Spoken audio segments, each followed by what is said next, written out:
안녕하십니까. 트레이드 포커스 박은희입니다. 트레이드 포커스는 한국무역협회에서 발간되는 연구 보고서를 바탕으로 국내외 무역 관련 최신 이슈와 동향을 살펴보는 무역 전문 영상 리포트입니다. 국내외 무역 시장 정보를 전해드리는 트레이드 포커스. 오늘은 미국의 경제 동향이 한국 수출에 미치는 영향과 수출 리스크에 대해 알아보겠습니다. 침체의 늪에 빠져있던 미국 경제가 최근 이 늪에서 벗어나는 양상을 보이고 있습니다. 하지만 일각에서는 아직 안심할 수만은 없다는 의견도 있는데요. 미국의 경제 지표를 보면 최근 혼조세를 보이고 있으나 전반적으로 경기 회복에 대한 기대감을 높이고 있습니다. 바로 구매 관리자 지수가 개선되고 3분기 경제 성장률 상승 등이 그러한 지표입니다.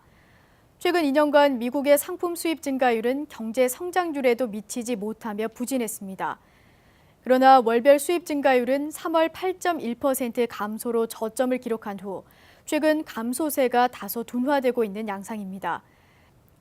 특히 원유를 제외한 월별 수입 증가율의 경우 전체 수입 증가율을 상회하고 있는 것으로 나타나 수입 수요 증대에 대한 기대감을 높이고 있습니다. 나라별 수입 수요를 살펴보면요. 미국의 수입 상위 10개국 중 한국과 프랑스, 독일 등으로부터의 수입이 증가한 반면 사우디아라비아와 일본 등으로부터의 수입은 감소했습니다. 올해 1월에서 9월 중 한국으로부터의 수입은 전년 동기 대비 6.5% 증가한 473억 달러로 수입 상위 10개국 중 가장 높은 증가율을 기록했습니다. 이 뒤를 프랑스와 독일, 중국, 인도 등이 잇고 있습니다. 반면 원유 수입 감소의 영향으로 사우디아라비아로부터의 수입이 전년 동기 대비 13.5% 감소한 가운데 일본과 영국 등으로부터의 수입도 감소했습니다. 우리나라의 대미 수출 동향에 대해 자세히 들여다보겠습니다. 올해 1월에서 10월 사이 우리나라의 대미 수출은 517억 달러로 전년 동기 대비 5.7% 증가했습니다. 대미 수출 증가율은 3월 마이너스 16.1%로 저점을 기록한 후 전반적인 증가세를 기록했는데요. 자동차와 자동차 부품, 무선 통신기기 등의 증가세를 견인했습니다.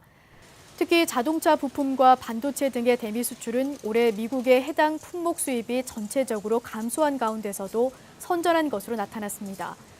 반면 철강관과 철강선, 고무 제품 등은 부진했습니다. 앞서 살펴본 것처럼 미국 경제 회복세에 대한 기대감이 높아지고 있는 가운데 향후 경기 회복에 따른 수입 수요 증대가 대미 수출에 긍정적인 영향을 미칠 것으로 기대됩니다.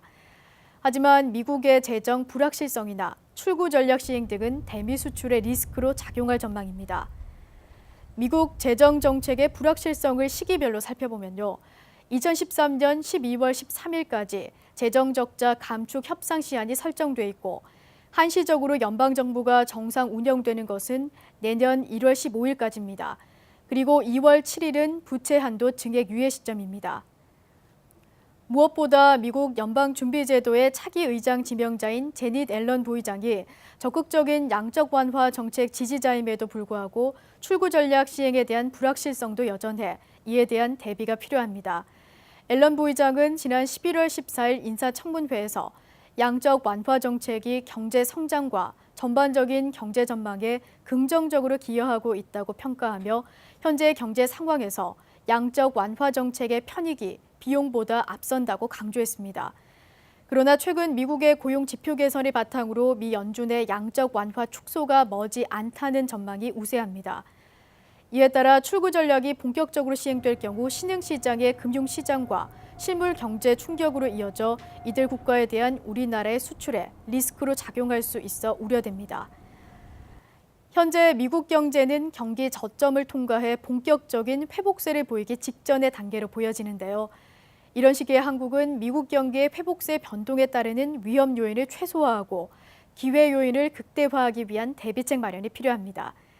오늘 준비한 소식은 여기까지입니다. 자세한 내용은 한국무역협회 홈페이지와 모바일 앱 스마트 기타를 통해 확인하실 수 있습니다. 지금까지 트레이드 포커스 박은희였습니다. 고맙습니다.